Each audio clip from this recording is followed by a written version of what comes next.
एक महत्त्वाची बातमी ठाण्यामध्ये शिवसेनेकडून रवींद्र फाटक यांना उमेदवारी देण्यात आलेली आहे। त्यांना पुन्हा एकदा पक्षाने संधी दिलेली आहे। थोड्याच वेळात ते उमेदवारी अर्ज दाखल करतील। उमेदवारी अर्ज दाखल करण्यासाठी ते सध्या पोहोचलेले आहेत आणि त्यांच्यासोबत एकनाथ शिंदे सुद्धा उपस्थित आहेत।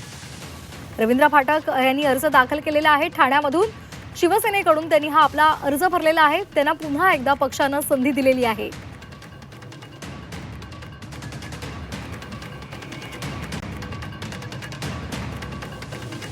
ठाण्यातली महत्त्वाची घडामोड आपण पाहतोय। रवींद्र फाटक यांना पक्षाने पुन्हा एकदा संधी दिलेली आहे।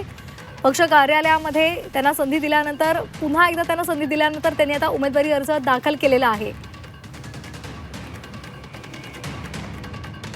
ठाण्यामधून कुणाला उमेदवारी मिळणार या संदर्भात चर्चा सुरू होती। बहुजन विकास आघाडी सुद्धा या संदर्भात चर्चेमध्ये होती। बहुजन विकास आघाडीला शिवसेनेमध्ये विलीन केलं जाईल अशाही बातम्या समोर आलेल्या होत्या। त्या संदर्भातल्या चर्चा समोर आलेल्या होत्या। मात्र विधान परिषदेसाठी ठाण्यामधून रवींद्र फाटक यांना शिवसेनेनं पुन्हा एकदा संधी दिलेली आहे। तर अर्ज दाखल करतानाची ही दृश्य आपण पाहतोय। एकनाथ शिंदे सुद्धा यावेळी उपस्थित होते। रवींद्र फाटक यांनी उमेदवारी अर्ज दाखल केलेला आहे।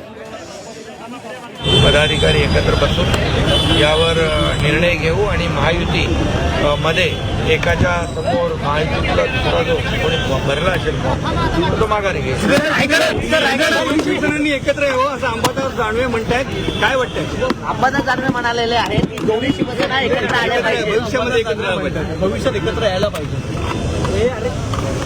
आम्ही बाळासाहेबांचा विचार, हिंदुत्वाचा विचार घेऊन पुढे चाललेलो आहे आणि महाराष्ट्रातल्या सर्वसामान्य माणसाच्या मनातलं सरकार देखील आम्ही स्थापन केलं। एकदा केलं, दोनदा केलं आणि या स्थानिक स्वराज्य संस्थांमध्ये देखील या महाराष्ट्रातल्या जनतेने शिवसेनेला, धनुष्यबाणाला, बाळासाहेब आनंदगे साहेबांच्या विचाराला आणि आमच्या सर्वसामान्य कार्यकर्त्यांच्या मेहनतीला आशीर्वाद दिलेले आहेत।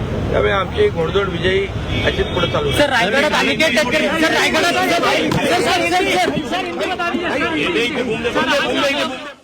तर एकनाथ शिंदे यावेळी उपस्थित होते। रवींद्र फाटक यांनी उमेदवारी अर्ज दाखल केला त्यावेळेला ते उपस्थित होते। त्याचबरोबर श्रीकांत शिंदे सुद्धा उपस्थित होते, नरेश मस्के सुद्धा उपस्थित होते आणि यावेळेला त्यांनी आपण विजयी होणार असा विश्वास सुद्धा व्यक्त केलेला आहे आणि त्याचबरोबर शिवसेनेची घोडदौड, विजयी घोडदौड ही अशीच सुरू राहणार असाही विश्वास व्यक्त केलेला आहे।